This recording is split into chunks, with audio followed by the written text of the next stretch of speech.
La llamada de Cthulhu. Capítulo 1. No hay en el mundo fortuna mayor, creo, que la incapacidad de la mente humana para relacionar entre sí todo lo que hay en ella. Vivimos en una isla de plácida ignorancia, rodeados por los negros mares de lo infinito, y no es nuestro destino emprender largos viajes. Las ciencias, que siguen sus caminos propios, no han causado mucho daño hasta ahora, pero algún día la unión de esos disociados conocimientos nos abrirá a la realidad y a la endeble posición que en ella ocupamos. Perspectivas tan terribles que enloqueceremos ante la revelación o huiremos de esa funesta luz, refugiándonos en la seguridad y la paz de una nueva edad de las tinieblas. Algunos teósofos han sospechado la majestuosa grandeza del ciclo cósmico del que nuestro mundo y nuestra raza no son más que fugaces incidentes. Han señalado extrañas supervivencias en términos que nos helarían la sangre si no estuviesen disfrazados por un blando optimismo. Pero no son ellos los que me han dado la fugaz visión de esos dones prohibidos, que me estremecen cuando pienso en ellos, y me enloquecen cuando sueño con ellos. Esa visión, como toda temible visión de la verdad, surgió de una unión casual de elementos diversos, en este caso, el artículo de un viejo periódico y las notas de un profesor ya fallecido.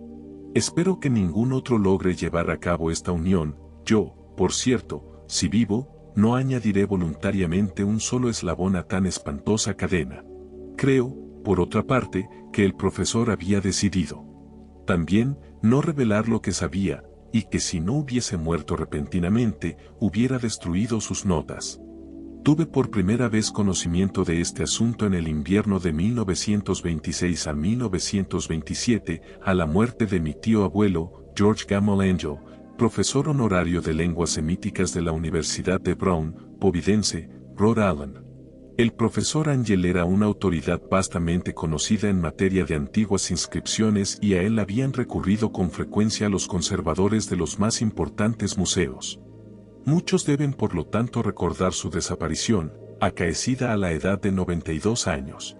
Las oscuras razones de su muerte aumentaron aún más el interés local. El profesor había muerto mientras volvía del barco de Newport y, según afirman los testigos, luego de recibir el empellón de un marinero negro. Este había surgido de uno de los curiosos y sombríos pasajes situados en la falda abrupta de la colina que une los muelles a la casa del muerto, en la calle Williams. Los médicos, incapaces de descubrir algún desorden orgánico, concluyeron, luego de un perplejo cambio de opiniones, que la muerte debía atribuirse a una oscura lesión del corazón, determinada por el rápido ascenso de una cuesta excesivamente empinada para un hombre de tantos años. En ese entonces no vi ningún motivo para disentir de ese diagnóstico, pero hoy tengo mis dudas, y algo más que dudas. Como heredero y ejecutor de mi tío abuelo, viudo y sin hijos, era de esperar que yo examinara sus papeles con cierta atención. Trasladé con ese propósito todos sus archivos y cajas a mi casa de Boston. El material ordenado por mí será publicado en su mayor parte por la Sociedad Norteamericana de Arqueología, pero había una caja que me pareció sumamente enigmática y sentí siempre repugnancia a mostrársela a otros. Estaba cerrada, y no encontré la llave hasta que se me ocurrió examinar el llavero que el profesor llevaba siempre consigo. Logré abrirla entonces, pero me encontré con otro obstáculo, mayor y aún más impenetrable. ¿Qué significado podían tener ese curioso bajorrelieve de arcilla, y esas notas, fragmentos y recortes de viejos periódicos? ¿Se había convertido mi tío, en sus últimos años, en un devoto de las más superficiales imposturas? Resolví buscar al excéntrico escultor que había alterado la paz mental del anciano. El bajorrelieve era un rectángulo tosco de 2 centímetros de espesor y de unos 30 o 40 centímetros cuadrados de superficie, indudablemente de origen moderno. Los dibujos, sin embargo, no eran nada modernos, ni por su atmósfera ni por su sugestión, pues aunque las rarezas del cubismo y el futurismo sean numerosas y extravagantes, no suelen reproducir esa críptica regularidad de la escritura prehistórica. Y la mayor parte de los dibujos parecía ser ciertamente alguna especie de escritura. A pesar de mi familiaridad con los papeles y colecciones de mi tío, no logré identificarla, ni sospechar siquiera alguna remota relación. Sobre esos supuestos jeroglíficos había una figura de carácter evidentemente representativo, aunque la ejecución impresionista impedía comprender su naturaleza. Parecía una especie de monstruo, o el símbolo de un monstruo, o una forma que solo una fantasía enfermiza hubiese podido concebir. Si digo que mi imaginación, algo extravagante, se representó a la vez un pulpo, un dragón y la caricatura de un ser humano, no traicionaré el espíritu del dibujo. Sobre un cuerpo escamoso y grotesco, provisto de alas rudimentarias, se alzaba una cabeza pulposa y coronada de tentáculos, pero era el contorno general lo que la hacía más particularmente horrible. Detrás de la figura se embosaba una arquitectura ciclópea. Las notas que acompañaban a este curioso objeto, además de unos recortes de periódicos, habían sido escritas por el profesor mismo y no tenían pretensiones literarias. El documento en apariencia más importante estaba encabezado por las palabras El culto de Cthulhu, escritas cuidadosamente en caracteres de imprenta para evitar todo error en la lectura de un nombre tan desconocido. El manuscrito se dividía en dos secciones. La primera tenía el siguiente título: 1925, Sueño y obra onírica de H. A. Wilcox, calle Thomas 7, Providence, Rhode Island, y la segunda, Informe del inspector John R. Legrasse, calle Bienville 121, Nueva Orleans, a la Sociedad Norteamericana de Arqueología, 1928. Notas del mismo y del profesor Webb.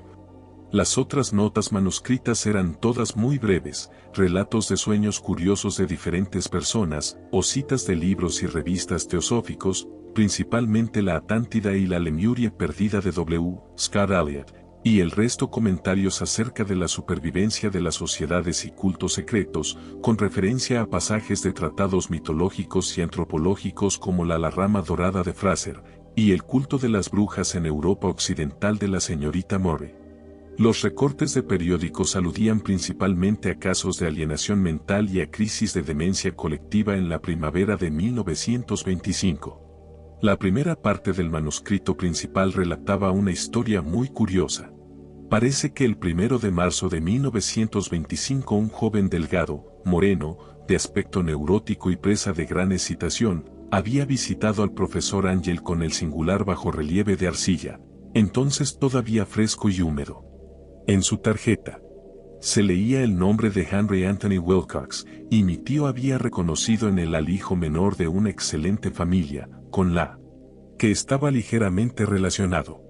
Wilcox, que desde hacía un tiempo estudiaba dibujo en la Escuela de Bellas Artes de Rhode Island y que vivía en el Hotel Fleur de Lis muy cerca de esta institución, era un joven precoz de genio indudable, pero muy excéntrico. Desde su infancia había llamado la atención por las historias y sueños extraños que se complacía en relatar.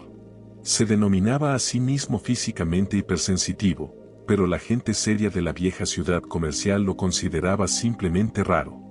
No había frecuentado nunca a los de su propia clase y poco a poco había ido retirándose de toda actividad social. Actualmente solo era conocido por algunos estetas de otras ciudades. La Asociación Artística de Providence, deseosa de preservar su conservadorismo, lo había desahuciado. En aquella visita, decía el manuscrito, el escultor había pedido bruscamente la ayuda de los conocimientos arqueológicos de su huésped para identificar los jeroglíficos.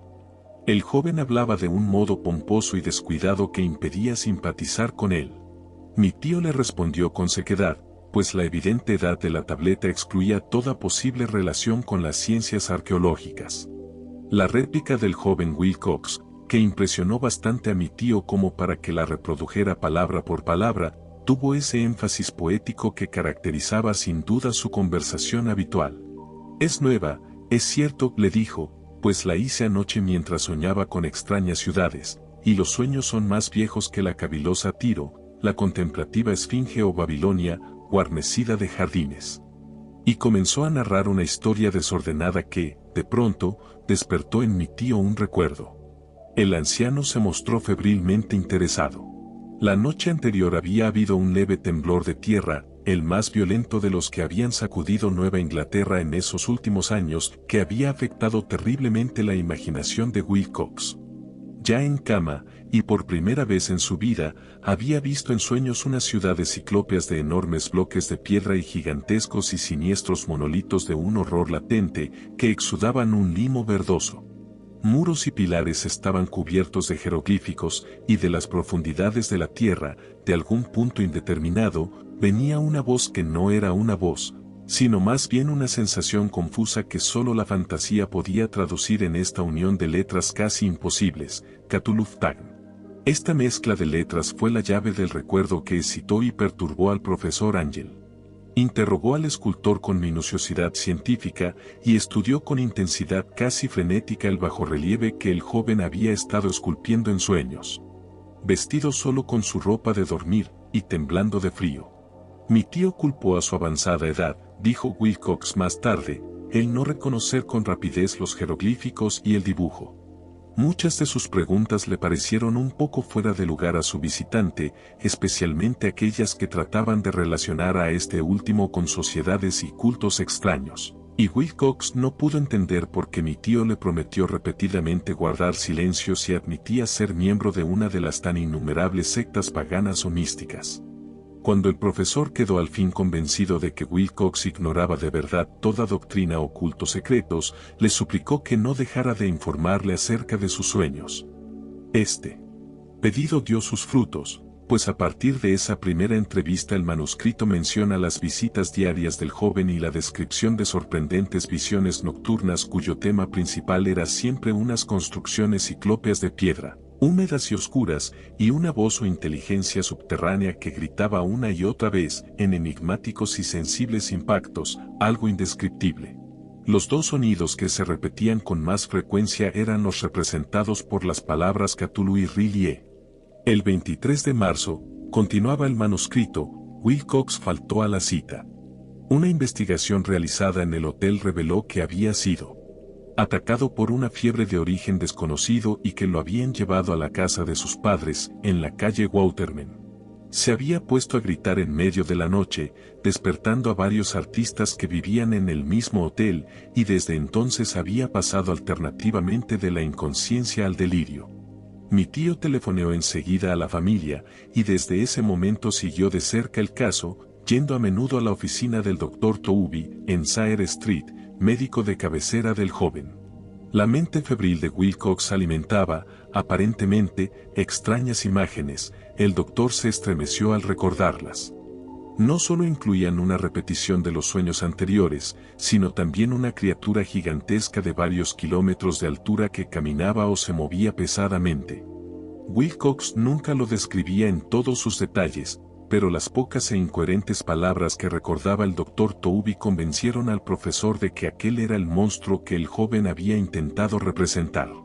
Cuando Wilcox se refería a su obra, añadió el doctor, caía enseguida, invariablemente, en una especie de letargo. Cosa rara, su temperatura no estaba nunca por encima de lo normal. Sin embargo, su estado se parecía más al de una fiebre violenta que al de un desorden del cerebro.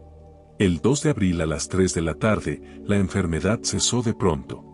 Wilcox se sentó en la cama, asombrado de encontrarse en la casa de sus padres, e ignorando totalmente lo que había ocurrido en sus sueños o en la realidad desde el 22 de marzo. Como el médico declarara que estaba curado, a los 3 días volvió a su hotel. Pero ya no le fue de ninguna utilidad al profesor Ángel. Junto con su enfermedad se habían desvanecido todos aquellos sueños, y luego de oír durante una semana los relatos inútiles e irrelevantes de unas muy comunes visiones, mi tío dejó de anotar los pensamientos nocturnos del artista. Aquí terminaba la primera parte del manuscrito, pero las abundantes notas invitaban de veras a la reflexión. Solo el escepticismo inveterado que informaba entonces mi filosofía puede explicar mi persistente desconfianza. Las notas describían lo que habían soñado diversas personas en el mismo periodo en que el joven Wilcox había tenido sus extrañas revelaciones. Mi tío, parecía, había organizado rápidamente una vasta encuesta entre casi todos aquellos a quienes podía interrogar sin parecer impertinente, pidiendo que le contaran sus sueños y le comunicaran las fechas de todas sus visiones notables.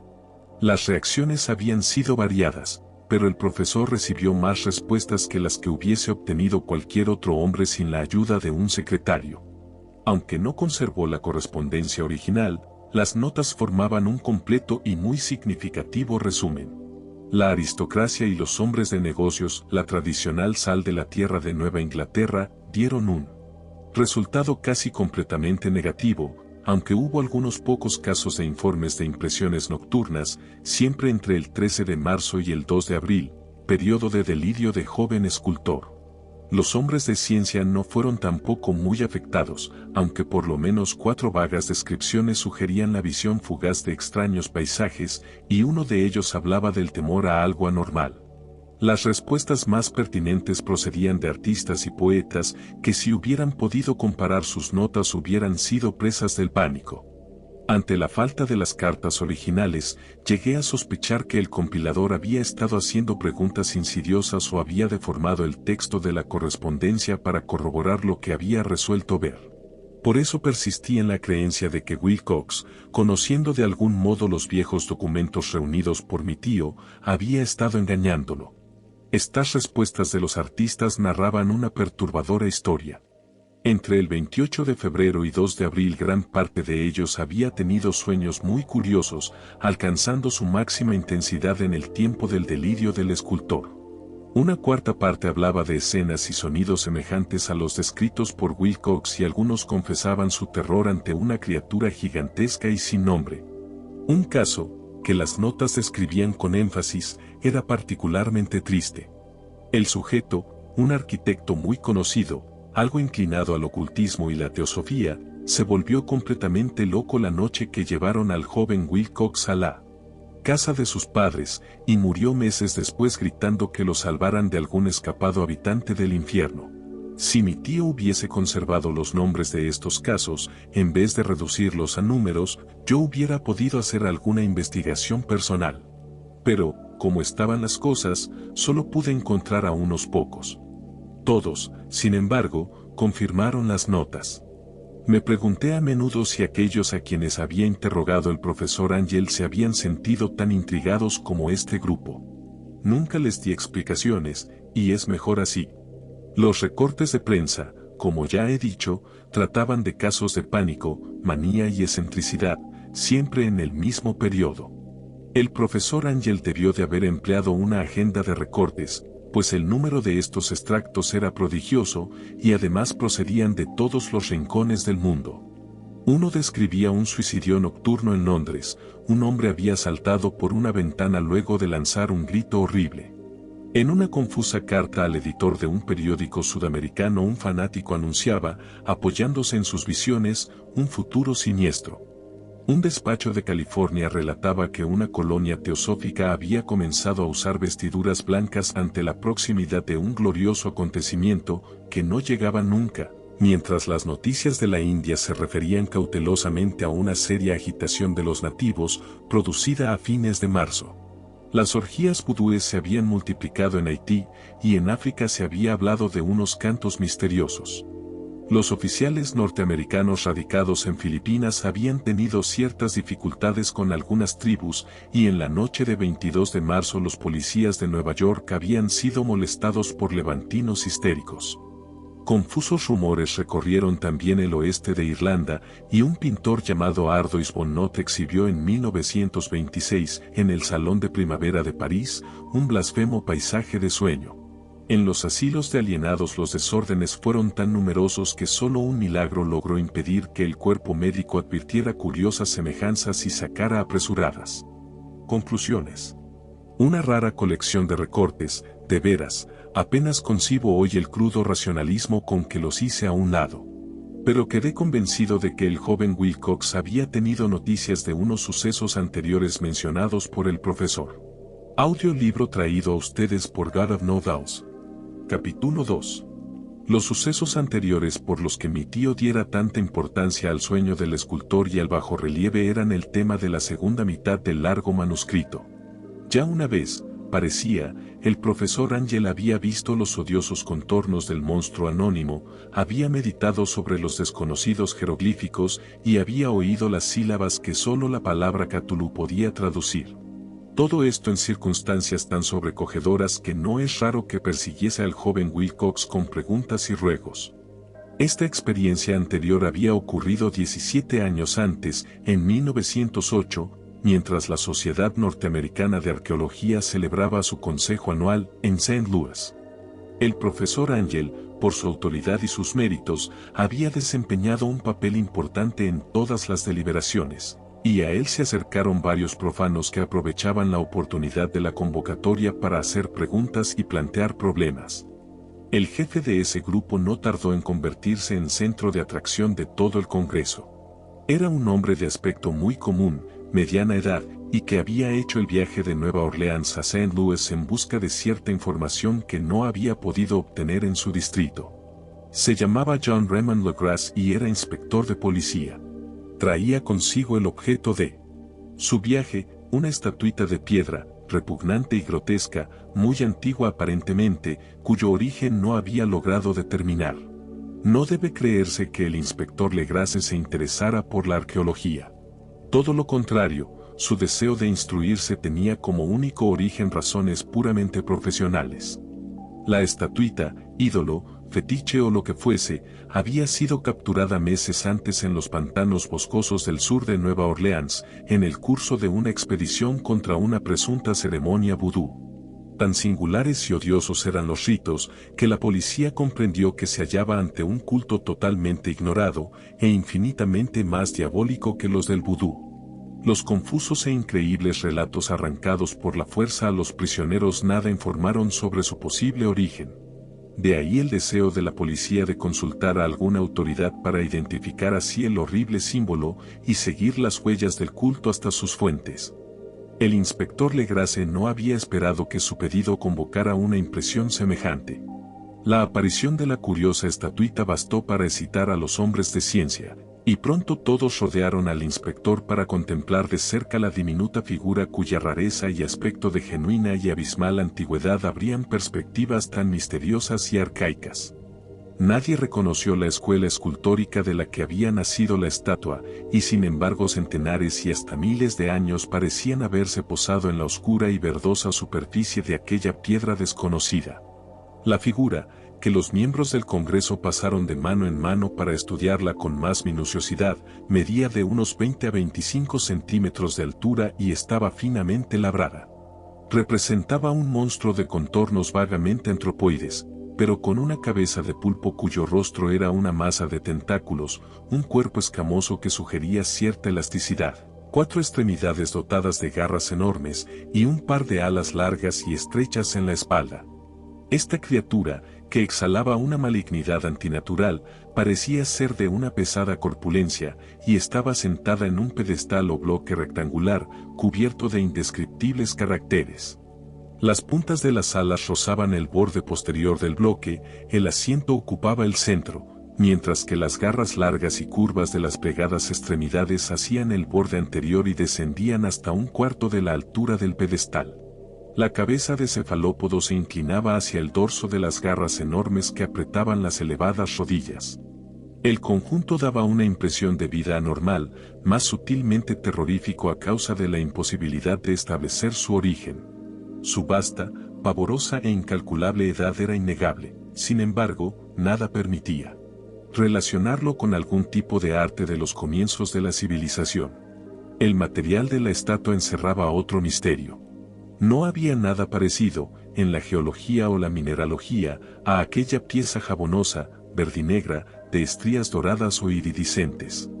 Los caracteres de la base eran igualmente desconcertantes, y ninguno de los miembros del Congreso, a pesar de que representaban a la mitad de las autoridades mundiales en esta esfera, pudo descubrir el más remoto parentesco lingüístico. Tanto la figura como el material pertenecían a algo increíblemente lejano, totalmente distinto de la humanidad que conocemos. Algo sugería, de un modo terrible, antiguos y profanos ciclos en los que nuestro mundo y nuestras concepciones no habían participado.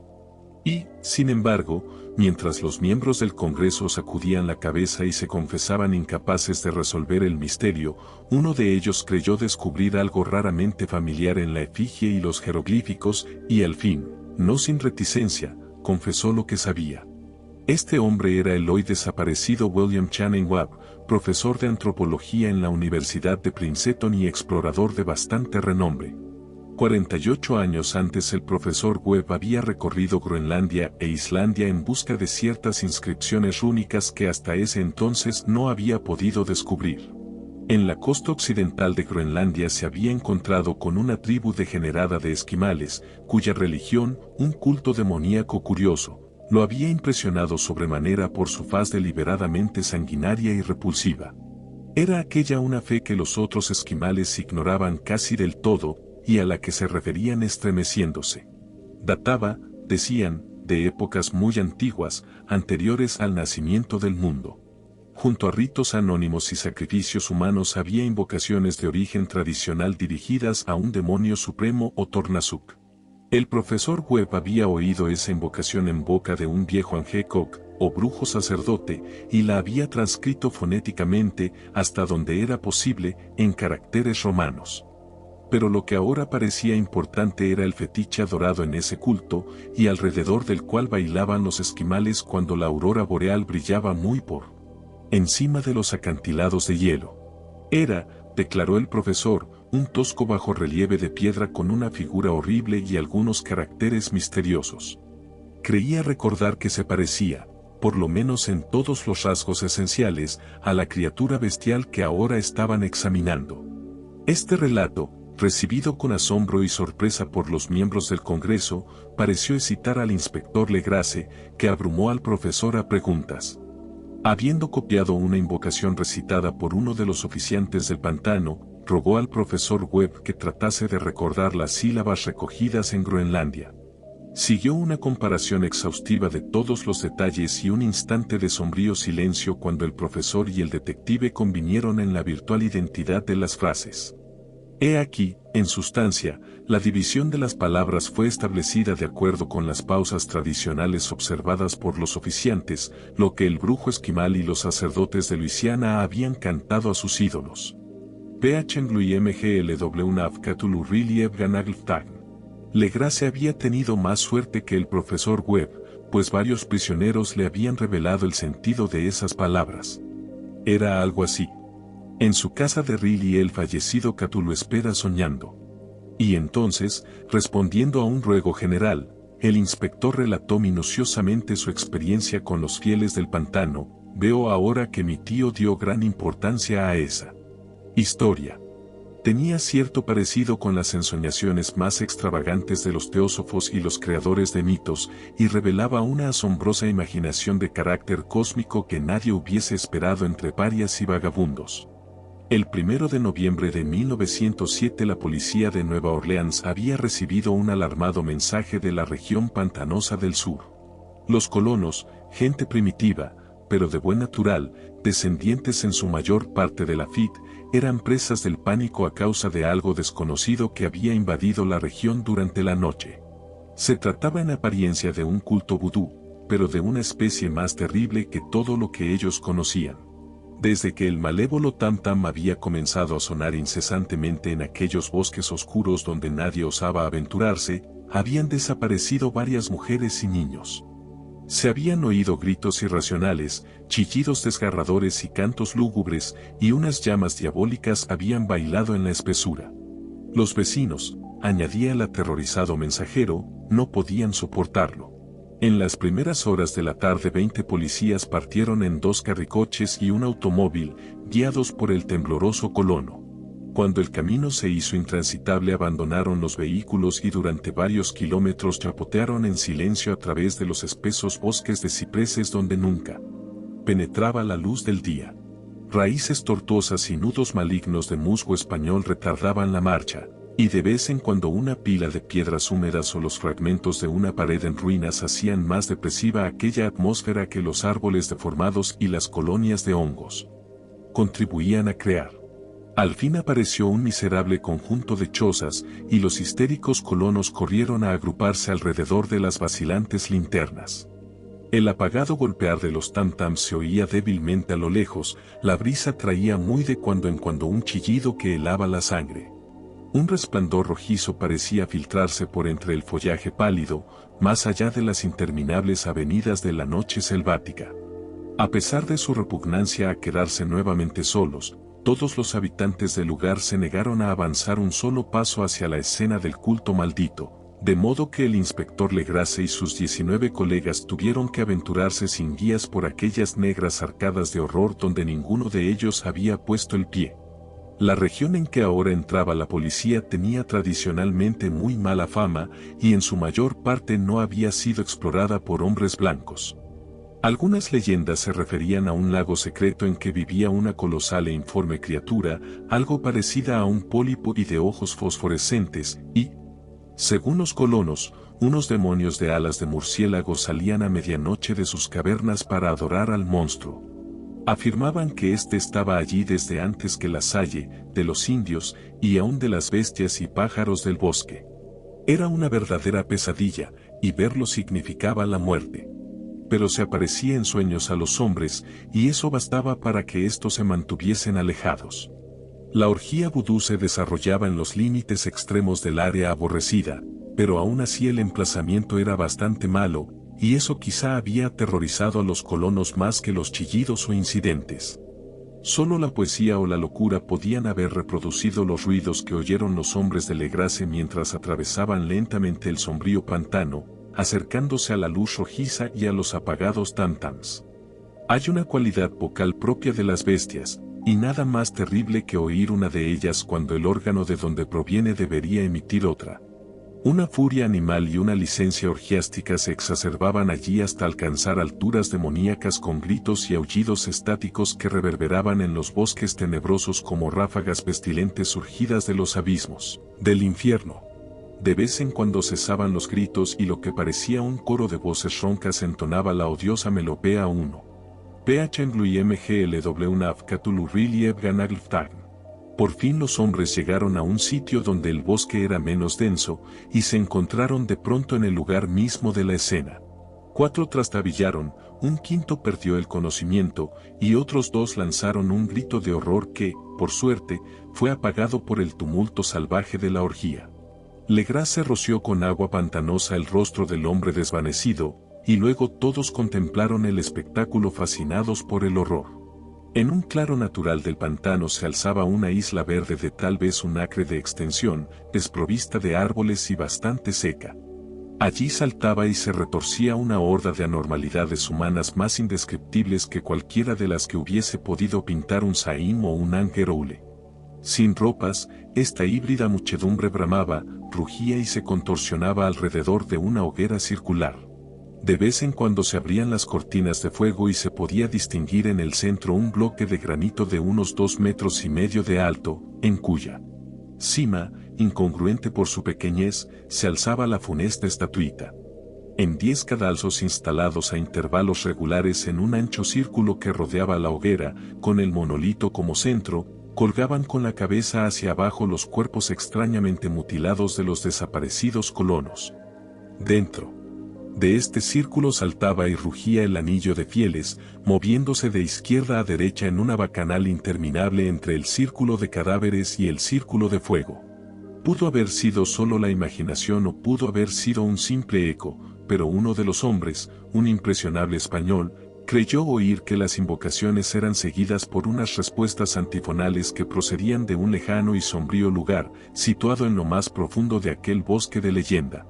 Este hombre, Joseph de Galvez, a quien más tarde encontré e interrogué, era desbordantemente imaginativo. Llegó a decir que había oído el débil golpear de unas grandes alas y que había vislumbrado unos ojos luminosos y una enorme masa blanca detrás de los árboles más lejanos. Pero creo que estaba demasiado influido por las supersticiones locales. La inactividad de los hombres paralizados fue comparativamente de poca duración. El deber venció pronto todas las dudas, y aunque los celebrantes debían de llegar al centenar, la policía, confiada en sus armas de fuego, irrumpió en medio de la horda. Durante 5 minutos el caos y el tumulto fueron indescriptibles. Hubo furiosos golpes, disparos y huidas. Pero finalmente Legrasse pudo contar 47 prisioneros, a los que obligó a vestirse rápidamente y que rodeó de policías. 5 de los celebrantes habían muerto, y otros 2, muy malheridos, fueron transportados por sus cómplices en improvisadas parihuelas. La imagen del monolito fue sacada con todo cuidado y llevada por Legrasse. Examinados en el cuartel de la policía, luego de un viaje agotador, los prisioneros resultaron ser mestizos de muy baja ralea y mentalmente débiles. Eran en su mayor parte marineros, y había algunos negros y mulatos, procedentes casi todos de las islas de Cabo Verde, que daban un cierto matiz vudú a aquel culto heterogéneo. Pero no se necesitaron muchas preguntas para comprobar que se trataba de algo más antiguo y profundo que un fetichismo africano. Aunque degradados e ignorantes, los prisioneros se mantuvieron fieles, con sorprendente consistencia, a la idea central de su aborrecible culto. Adoraban, dijeron, a los grandes antiguos que eran muy anteriores al hombre y que habían llegado al joven mundo desde el cielo. Esos antiguos se habían retirado ahora al interior de la tierra y al fondo del mar, pero sus cadáveres se habían comunicado en sueños con el primer hombre, quien inventó un culto que nunca había muerto. Este era ese culto, y los prisioneros dijeron que había existido siempre y que siempre existiría, ocultándose en lejanías desiertas y lugares retirados hasta que el gran sacerdote Cthulhu saliese de su sombría morada en la ciudad submarina de R'lyeh para reinar otra vez sobre la tierra. Algún día vendría, cuando los astros ocuparan una determinada posición, y el culto secreto estaría allí, esperándolo. Mientras tanto no podían decir nada más. Se trataba de un secreto que ni la tortura podría arrancarles. La humanidad no era lo único consciente en la tierra, pues había unas formas que emergían de la sombra para visitar a sus escasos fieles. Pero estas no eran los grandes antiguos. Ningún ser humano había visto a los antiguos. El ídolo de piedra representaba al gran Cthulhu, pero nadie podía decir si los otros eran o no como él. Nadie era capaz de descifrar ahora la antigua escritura, muchas cosas se transmitían oralmente. La invocación ritual no era el secreto. Este no se comunicaba nunca en voz alta. El canto significaba, en su casa de R'lyeh el fallecido Cthulhu espera soñando. Solo 2 de los prisioneros fueron juzgados bastante cuerdos y se les ahorcó, el resto fue enviado a diversas instituciones. Todos negaron haber participado en los crímenes rituales y afirmaron que los culpables de aquellas muertes eran los alas negras que habían venido hasta ellos desde su refugio inmemorial en el bosque encantado. Pero nada coherente se pudo saber de aquellos aliados misteriosos. Lo que la policía logró obtener salió en su mayor parte de un viejísimo mestizo llamado Castro, quien pretendía haber tocado puertos distantes y hablado con los jefes inmortales del culto en las montañas de China. El viejo Castro recordaba fragmentos de odiosas leyendas que empequeñecían las especulaciones de los teósofos y hacían de nuestro mundo algo reciente y fugaz. En ciclos muy lejanos otros seres habían gobernado la tierra. Habían vivido en grandes ciudades, y sus vestigios podían encontrarse aún, le habían dicho a Castro los inmortales de China, en unas piedras ciclópeas de algunas islas del Pacífico. Habían muerto muchísimo antes de la aparición del hombre, pero había artes que podrían revivirlos cuando los astros volvieran a ocupar su justa posición en los cielos de la eternidad. Estos seres, indudablemente, procedían de las estrellas y habían traído sus imágenes con ellos. Estos grandes antiguos, continuó Castro, no eran de carne y hueso. Tenían forma, ¿no lo probaba acaso esta imagen estelar, pero esa forma no era material? Cuando las estrellas eran propicias iban de mundo en mundo a través del cielo, pero cuando eran desfavorables, no podían vivir. Pero aunque ya no viviesen, no habían muerto en realidad. Yacían todos en casas de piedra en la gran ciudad de R'lyeh, preservada por los sortilegios del gran Cthulhu para el día que las estrellas y la tierra pudiesen recibir su gloriosa resurrección. Pero en esa época alguna fuerza exterior debía ayudar a la liberación de sus cuerpos. Los conjuros que impedían que se descompusieran impedían también que se moviesen, y los antiguos tenían que contentarse con yacer y pensar en la oscuridad mientras transcurrían millones de años. Conocían todo lo que ocurría en el mundo, pues su lenguaje consistía en la transmisión del pensamiento. En ese mismo instante hablaban en sus tumbas. Cuando, luego de un caos infinito, aparecieron los primeros hombres, los grandes antiguos hablaron a los más sensibles moldeándoles los sueños. Aquellos primeros hombres, murmuró Castro, establecieron el culto con que se adoraba a los ídolos de los grandes antiguos, ídolos traídos de estrellas oscuras en una época infinitamente lejana. Ese culto no moriría hasta que las estrellas volvieran a ser favorables. Los sacerdotes sacarían entonces al gran Cthulhu de su tumba para que reviviese a sus vasallos y volviera a asumir su reinado en la tierra. Ese tiempo sería fácil de conocer, pues entonces la humanidad se parecería a los grandes antiguos, salvaje y libre, más allá del bien y del mal, sin moral y sin ley. Y todos los hombres gritarían y matarían, y gozarían alegremente. Los antiguos, liberados, enseñarían nuevos modos de gritar y matar y gozar, y el mundo entero ardería en un holocausto de libertad y éxtasis. Mientras tanto, el culto, con apropiados ritos, debía conservar el recuerdo de aquellos días antiguos y presagiar su retorno. En los primeros tiempos algunos hombres escogidos habían hablado en sueños con aquellos seres, pero luego algo había pasado. La gran ciudad de piedra de Rillier, con sus monolitos y sepulcros, se había hundido bajo las olas y las aguas de los abismos, con ese misterio primigenio en que nadie había pensado ni siquiera en penetrar, habían interrumpido esas citas espectrales. Pero los recuerdos no morían, y los altos sacerdotes afirmaban que cuando los astros fuesen favorables la ciudad volvería a la superficie. Entonces los viejos espíritus de la tierra, mohosos y sombríos, saldrían de sus subterráneos y propagarían los rumores recogidos allá, en olvidados fondos del océano. Pero de ellos el viejo Castro no se atrevía a hablar. Se interrumpió de pronto y ni la persuasión ni las sutilezas pudieron arrancarle otras informaciones. Tampoco quiso mencionar, curiosamente, el tamaño de los antiguos. En cuanto al culto, afirmó que su centro debía encontrarse en los desiertos intransitados de Arabia, donde Irem, la ciudad de los pilares, sueña aún intacta y secreta. No tenía relación alguna con la brujería europea y solo era conocido por sus miembros. Ningún libro aludía a él, aunque los chinos inmortales decían que en el Necronomicon del árabe loco Abdul al-Azred había un sentido oculto que el iniciado podía interpretar de muy diversas maneras, especialmente en el tan discutido dístico. No está muerto quien puede yacer eternamente, y en épocas extrañas hasta la muerte puede morir. Legrasse, profundamente impresionado, y no poco intrigado, había buscado sin éxito las filiaciones históricas del culto. Castro, aparentemente, había dicho la verdad al afirmar que era un secreto. Las autoridades de la Universidad de Tulán no pudieron arrojar luz alguna sobre el culto o la imagen, y ahora recurría a las mayores autoridades y se encontraba nada menos que con el episodio de Groenlandia del profesor Webb. El ferviente interés que despertó el relato de Legrasse, corroborado por la presencia de la estatuita, tuvo algún eco en las cartas que intercambiaron luego los miembros del Congreso, pero apenas hay alguna mención en el informe oficial. La prudencia es preocupación primordial de aquellos que se enfrentan a menudo a la charlatanería y la impostura. Legrasse prestó durante un tiempo la estatua al profesor Webb, pero a la muerte de este último le fue devuelta y está desde entonces en su casa. Allí la he visto no hace mucho tiempo. Es de veras algo estremecedor, e indiscutiblemente parecida a la escultura labrada en sueños por el joven Wilcox. No me asombró que mi tío se hubiese excitado con el relato del joven.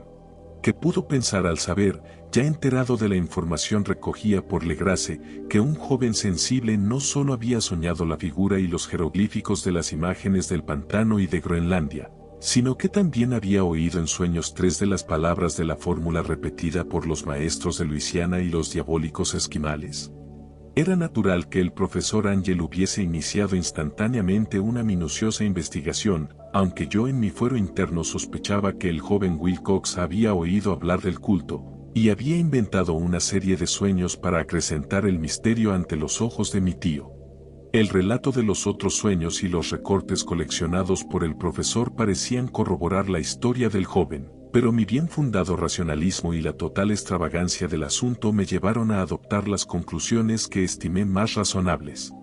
De modo que luego de estudiar otra vez el manuscrito y comparar las notas teosóficas y antropológicas con la descripción del culto que había hecho Legrasse, viajé a Providence para ver al escultor e increparle el haberse burlado de tal modo de un sabio anciano. Wilcox vivía aún, solo, en el fleur-de-lis de la calle Thomas, desagradable imitación victoriana de la arquitectura bretona del siglo XVII. La fachada de estuco del hotel lucía ostentosamente entre las encantadoras casas coloniales y a la sombra del más hermoso campanario georgiano que pudiera verse en Norteamérica. Encontré a Wilcox en sus habitaciones, sumido en su labor, y comprendí enseguida, por las piezas que lo rodeaban, que su genio era profundo y auténtico. Creo que durante un tiempo Wilcox figurará entre los grandes decadentes, pues ha cristalizado en arcilla, y reflejará un día en el mármol esas pesadillas y fantasías evocadas en prosa por Arthur Machen y que Clark Ashton Smith ha hecho visibles en versos y pinturas. Moreno, frágil y de aspecto un poco descuidado, Wilcox se volvió lánguidamente y sin dejar su silla me preguntó qué deseaba. Cuando le dije quién era, manifestó cierto interés, pues mi tío había excitado su curiosidad al examinar sus raros sueños, aunque sin expresar las razones de ese examen. Sin sacarlo de su ignorancia, traté prudentemente de hacerlo hablar. Poco tiempo me bastó para convencerme de que era absolutamente sincero. Hablaba de sus sueños de un modo inequívoco. Esos sueños, y su residuo subconsciente, habían influido profundamente en su arte, y me mostró una estatua mórbida cuyo modelado me estremeció, casi, por la fuerza de su oscura sugestión. No recordaba haber visto el original, excepto en el bajorrelieve creado durante un sueño, pero los contornos se habían formado insensiblemente bajo sus manos. Era, sin duda, la forma gigantesca de la que había hablado en su delirio. Comprobé muy pronto que no sabía nada del culto, salvo lo que el constante interrogatorio de mi tío había dejado escapar, y traté otra vez de concebir de qué modo podía haber recibido esas impresiones sobrenaturales. Hablaba de sus sueños de un modo extrañamente poético, haciéndome ver con terrible claridad la ciudad ciclópea de piedra verde y musgosa, cuya geometría, añadió curiosamente, era totalmente errónea, y oí otra vez con un temor expectante el subterráneo llamado mental, Cthulhuftagn, Cthulhuftagn. Esas palabras figuraban en la temible invocación que evocaba el sueño vigilia de Cthulhu en su bóveda de piedra de Rillier, y a pesar de mis racionales ideas me sentí profundamente perturbado. Wilcox, era indudable, había oído hablar casualmente del culto, y lo había olvidado enseguida en la masa de las lecturas y concepciones igualmente fantásticas. Más tarde, en virtud de su impresionable carácter, el culto había encontrado un modo de expresión subconsciente en los sueños, el bajorrelieve de arcilla y la estatua que yo estaba ahora contemplando. De modo que la superchería había sido involuntaria. El joven tenía unos modales un poco afectados, y un poco vulgares, que me desagradaban de veras, pero yo ya estaba dispuesto a admitir tanto su genio como su honestidad. Me despedí amablemente, y le deseé todo el éxito que su talento prometía. El asunto del culto continuó fascinándome y a veces imaginaba poder adquirir un gran renombre investigando su origen y relaciones. Visité Nueva Orleans, hablé con Legrasse y otros de los que habían participado en aquella vieja expedición, examiné la estatuita y hasta interrogué a los prisioneros que todavía vivían. El viejo Castro, por desgracia, había muerto hacía varios años. Lo que escuché entonces de viva voz, aunque no fue más que una confirmación detallada de los escritos de mi tío, acrecentó mi interés, y tuve la seguridad de estar sobre la pista de una religión muy antigua y secreta cuyo descubrimiento me convertiría en un antropólogo famoso. Mi actitud era aún entonces absolutamente materialista, como aún quisiera que lo fuese, y por una inexplicable perversidad mental rechacé la coincidencia de los sueños y los recortes coleccionados por el profesor Ángel. Hubo algo, sin embargo, que comencé a sospechar y que ahora creo saber: la muerte de mi tío no fue nada natural. Cayó al suelo en la colina, en una de las estrechas callejuelas que partían de unos muelles donde abundaban los mestizos extranjeros, luego del descuidado empujón de un marinero de tez oscura. Yo no había olvidado que los oficiales de Luisiana se distinguían por la mezcla de sangres y sus intereses marinos, y no me hubiera sorprendido conocer la existencia de agujas venenosas y métodos criminales secretos tan faltos de piedad como aquellas creencias y ritos misteriosos. Legrasse y sus hombres, es cierto, no habían sido molestados, pero en Noruega acaba de morir un marino que veía cosas ¿No pudieron haber llegado a oídos siniestros las investigaciones realizadas por mi tío luego de encontrarse con el escultor? Creo hoy que el profesor Ángel murió porque sabía o quería saber demasiado. Es posible que me espere un fin semejante, pues yo también he aprendido mucho. Capítulo 3. Si el cielo decidiese algún día acordarme un insigne favor, borraría totalmente de mi memoria el descubrimiento que hice, por simple casualidad, al echar una ojeada a una hoja de periódico que recubría un estante. Era un viejo número. Dow Bulletin de Sydney del 18 de abril de 1925, con el cual no hubiese podido dar en mi vida cotidiana. Había pasado inadvertido hasta para la agencia de recortes que había estado coleccionando ávidamente durante esas épocas materiales para mi tío. Había yo casi abandonado mis investigaciones cerca de lo que el profesor llamaba el culto de Cthulhu y me encontraba de visita en casa de un docto amigo de Paterson, Nueva Jersey, conservador del museo local y mineralogista de renombre. Examinando un día los ejemplares de reserva, amontonados en desorden en los estantes de una de las salas del fondo del museo, mi mirada se detuvo en la rara ilustración de uno de los periódicos extendido bajo las piedras. Era el boletín de Sydney que he mencionado. Mi amigo tenía corresponsales en todos los países extranjeros imaginables. La imagen era una fotografía en sepia de una odiosa estatuita de piedra casi igual a la que Legrasse había encontrado en el pantano. Despojé vivamente a la hoja de su precioso contenido, leí el artículo con cuidado y lamenté su brevedad. Lo que sugería, sin embargo, era de suma importancia para mi ya vacilante búsqueda. Arranqué cuidadosamente la noticia con el propósito de ponerme enseguida en acción.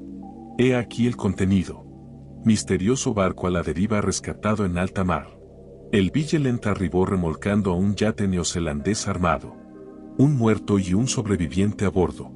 Relatan combates furiosos y muertes en alta mar. Marinero rescatado se niega a dar detalles de la misteriosa experiencia. Ídolo extraño hallado en su poder. Se iniciará una investigación. El carguero Vigilant de la compañía Morrison, procedente de Valparaíso, arribó esta mañana a su puesto de amarre en la bahía de Darling remolcando al yate Lord de Dunedin número 2 con serias averías, pero dotado aún de un poderoso armamento. El yate fue avistado el 12 de abril a los 34 grados 21 de latitud sur y a los 152 grados 17 longitud oeste, con un muerto y un sobreviviente a bordo.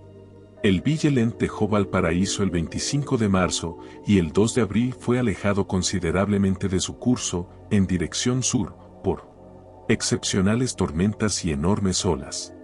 El 12 de abril avistó el buque a la deriva. En apariencia había sido abandonado, pero luego descubrió que llevaba un sobreviviente en estado de delirio y un hombre muerto por lo menos desde hacía una semana. El sobreviviente apretaba entre sus manos una piedra horrible de origen desconocido, de unos 30 centímetros de alto, cuyo origen los profesores de la Universidad de Sydney, la Sociedad Real y el Museo de la Calle College no pudieron determinar, y que el hombre afirmaba haber descubierto en la cabina del yate, en un altarcito rudimentario. Este hombre, ya recobrado, relató una historia de piratería y violencia sumamente extraña. Se trata de un noruego llamado Gustav Johansen, de cierta cultura, segundo oficial en la goleta Emma de Auckland, que partió para el Callao el 20 de febrero, con una tripulación de 20 hombres. El ama, dijo, fue retrasado y alejado considerablemente de su ruta por la tormenta del 1 grado de marzo, y el 22 del mismo mes a los 49 grados 51 de latitud sur y a los 128 grados 54 de longitud encontró al Alert conducido por una tripulación de canacos 2 y mestizos de aspecto patibulario. El capitán Collins no obedeció la orden de virar, y la tripulación del yate abrió fuego sin aviso con una batería de cañones de bronce particularmente pesada. Los marineros del Emma, dijo el sobreviviente, se resistieron con valentía, y aunque la goleta comenzó a hundirse, pues varios proyectiles habían alcanzado la línea de flotación, lograron acercarse al enemigo y lo abordaron poniéndose a luchar en cubierta. Como los tripulantes del yate combatían de un modo torpe y cruel, tuvieron que matarlos a todos. 3 de los hombres del Emma, incluso el capitán Collins y el primer oficial Gree, murieron, y los 8 restantes, bajo el mando del segundo oficial, Joe Hansen, se pusieron a navegar en la dirección seguida originalmente por el yate, a fin de descubrir por qué motivo se les había ordenado cambiar de rumbo. Al día siguiente desembarcaron en un islote que no figuraba en ningún mapa. 6 de los hombres murieron allí, aunque Joe Hansen se mostró particularmente reticente a este respecto y dijo que habían caído en una grieta entre las rocas. Más tarde, parece, Joe Hansen y sus compañeros volvieron al yate y trataron de hacerlo navegar, pero fueron vencidos por la tormenta del 2 de abril. Desde ese día hasta el 12 de abril, fecha en que fue recogido por el Vigilant, Joe Hansen no recuerda nada, ni siquiera cuando murió su compañero William Braden. La muerte no se debió aparentemente a otra causa que a privaciones. Cables procedentes de Dunedin informan que el Allure era muy conocido como barco de carga y tenía muy mala reputación. Pertenecía a un curioso grupo de mestizos cuyas frecuentes incursiones nocturnas a los bosques atraían no poca curiosidad. Luego de la tormenta y los temblores de tierra del 1 grado de marzo se había hecho apresuradamente a la vela. Nuestro corresponsal en Auckland afirma que el Emma y sus tripulantes gozaban de una excelente reputación y que Joe Hansen es un hombre digno de toda confianza. El almirantazgo va a iniciar una investigación sobre este asunto, durante la cual se tratará de convencer a Joe Hansen para que hable más libremente. Esto era todo, además de la diabólica imagen, pero qué pensamientos despertó en mi mente. Estas nuevas y preciosas noticias acerca del culto de Cthulhu probaban que éste tenía fieles seguidores tanto en el mar como en la tierra. ¿Qué motivo había impulsado a la híbrida tripulación a ordenar el regreso del Emma mientras navegaban con su ídolo? ¿Qué isla desconocida era aquella en que habían muerto 6 de los tripulantes, acerca de la cual el contramaestre Joe Hansen se mostraba tan reticente? ¿Qué resultado había tenido la investigación del almirantazgo y qué se sabía del odioso culto en Dunedin? Y lo más extraordinario, qué profunda y natural relación de hechos era esta que daba una significación maligna e innegable a los sucesos tan cuidadosamente anotados por mi tío. El 1 de marzo, el 28 de febrero de acuerdo con el uso horario internacional, se habían producido una tormenta y un terremoto. El Elert y su mal encarada tripulación habían dejado rápidamente Dunedin como obedeciendo un imperioso llamado, y en el otro extremo de la tierra poetas y artistas habían comenzado a soñar con una ciclópea ciudad submarina mientras un joven escultor modelaba, en sueños, la forma del terrible Cthulhu. El 23 de marzo la tripulación del Emma desembarcaba en una isla desconocida, perdiendo allí 6 hombres, y en esa misma fecha los sueños de algunas personas alcanzaron su mayor intensidad y se oscurecieron con el terror de un monstruo maligno y gigantesco, mientras un arquitecto se volvía loco y un escultor caía presa del delirio. ¿Y qué pensar de esa tormenta del 2 de abril, fecha en que cesaron todos los sueños de la ciudad sumergida, y Wilcox salió indemne de aquella fiebre extraña? ¿Qué pensar igualmente de aquellas alusiones del viejo Castro a los antiguos venidos de las estrellas y a su reino próximo, y a su culto, y a su gobierno de los sueños? Estaba balanceándome en el borde de un abismo de horrores cósmicos, insoportables para un ser humano.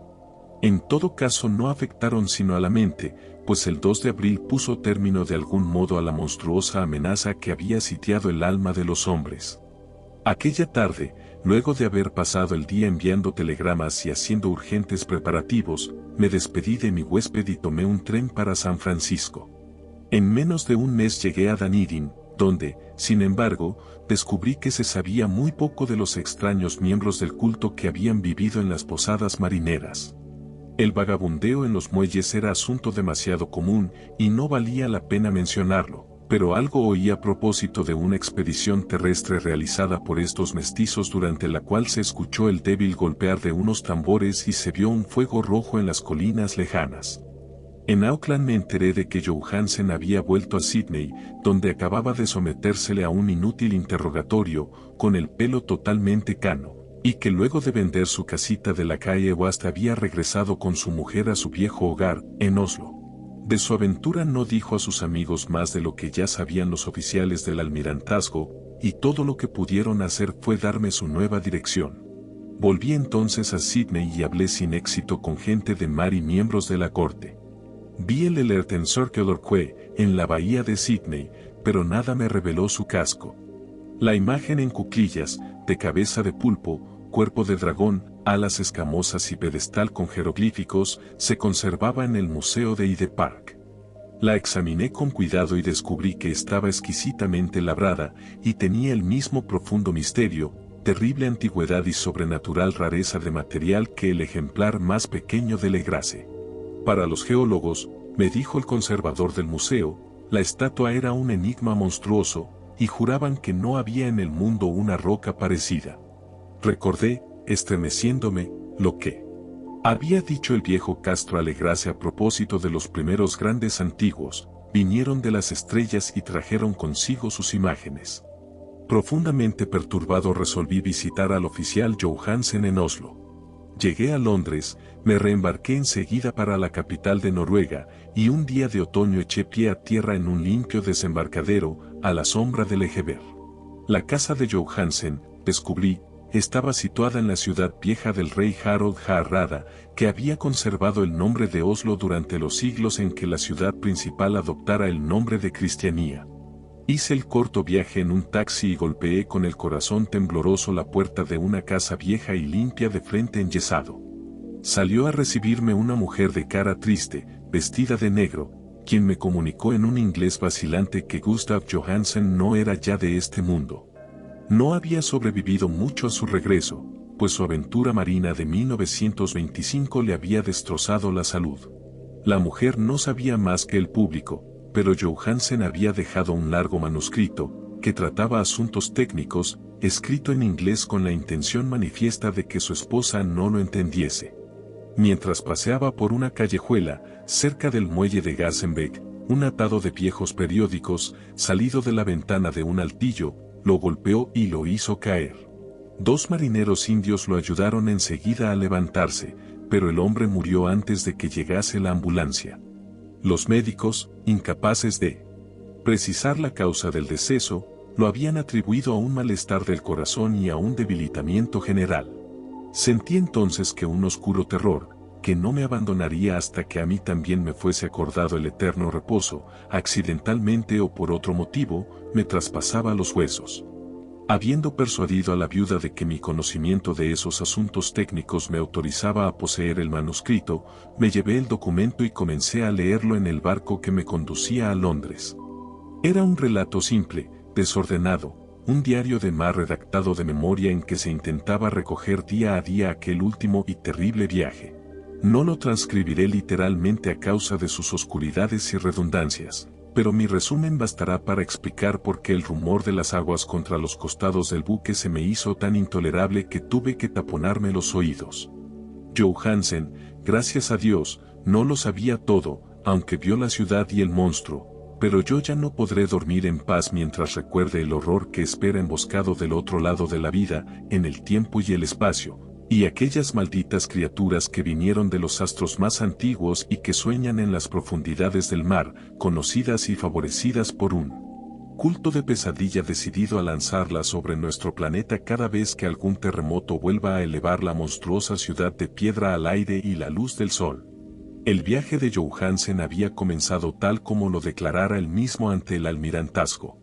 El Emma había dejado Auckland en lastre el 20 de febrero, sintió todo el impacto de esa tempestad consecutiva al terremoto que arrancó a los abismos marinos el horror que pobló los sueños de los hombres. Recobrado el gobierno, el buque navegó favorablemente hasta encontrarse con el olor del 22 de marzo, y sentí la pena del oficial al describir el bombardeo y el hundimiento de su nave. De los mestizos del yate, Johansen hablaba con un horror realmente significativo.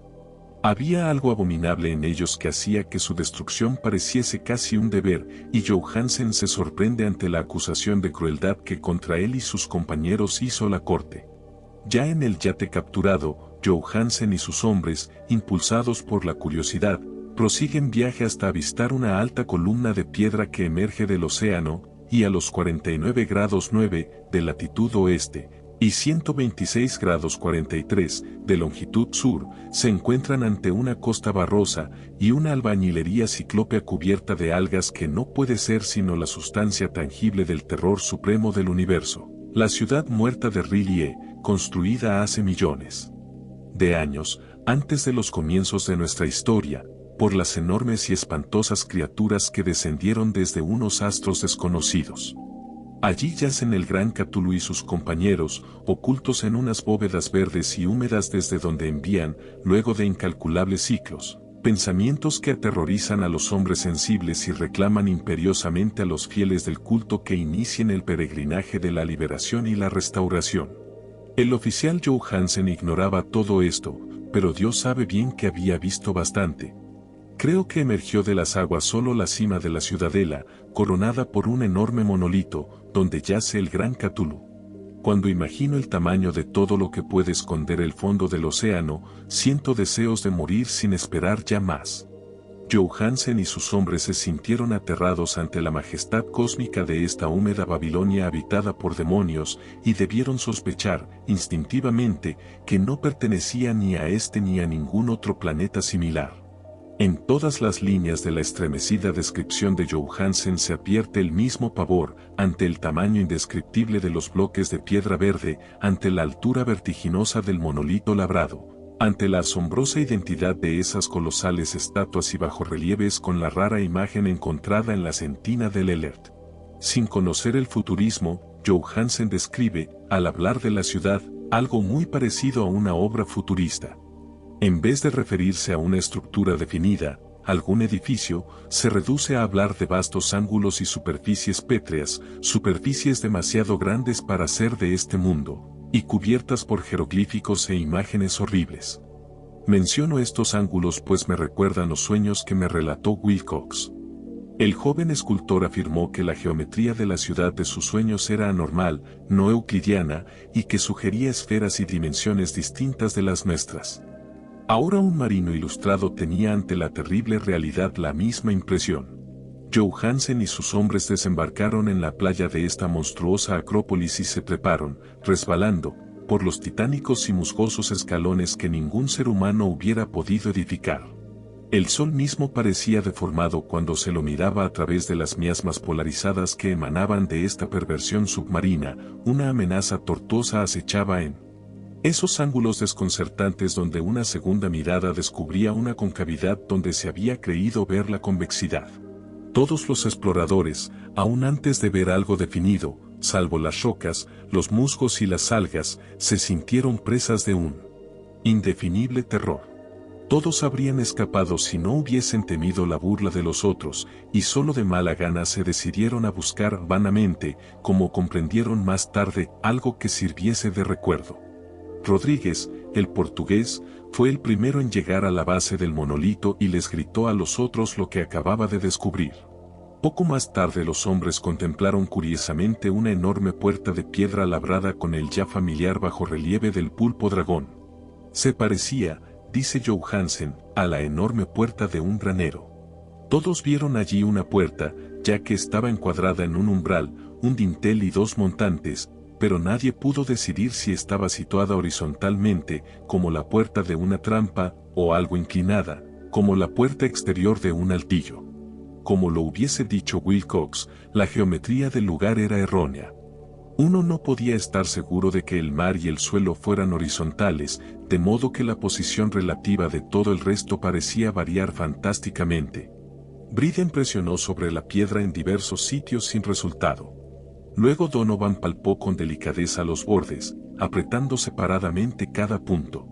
Subió con lentitud a lo largo de la grotesca moldura de piedra, puede decirse que subió si se admite que la puerta no era al fin y al cabo horizontal, y los hombres se preguntaron cómo una puerta podía ser tan enorme. Al fin, muy suavemente, muy lentamente, la parte superior del panel comenzó a inclinarse hacia adentro, y todos vieron que la piedra se balanceaba. Donovan se deslizó o trepó de algún modo a lo largo de uno de los montantes, y los hombres se pusieron a observar el curioso retroceso de la puerta monstruosa. En este fantástico mundo de deformaciones prismáticas, la piedra se desplazaba anormalmente en diagonal, despreciando todas las leyes de la materia y la perspectiva. La abertura mostraba una oscuridad casi material. Estas tinieblas tenían realmente una cualidad positiva, pues ocultaban algunas partes de las paredes interiores que debían ser visibles. Al fin surgió de aquella cárcel milenaria algo así como una humareda que oscureció la luz del sol mientras se elevaba hacia el cielo, empequeñecido y arrogado, con la ayuda de sus alas membranosas.